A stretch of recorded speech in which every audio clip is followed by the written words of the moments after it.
ለሰው አደገኛ ተስፋ አትስጡ። ላትኖሩ አለውልህ አትበሉ። ላታዳምጡ ንገረኛ አትበሉ። መሸከም የማትችሉትን እንሸከማለን አትበሉ።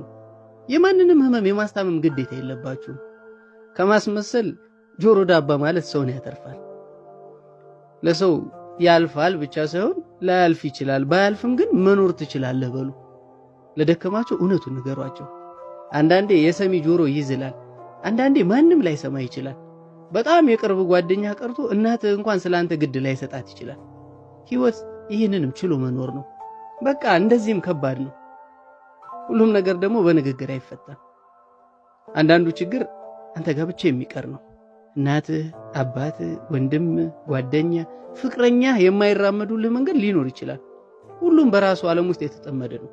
ለራሳችሁ ብቻ አዳኝ ሆናችሁ የምትቀሩበት ጊዜ አለ። ሳቃችሁን ከሰው ጋር አድርጉ፣ ለቅሷችሁ ግን ከጸሎት ቦታችሁ አይለፍ።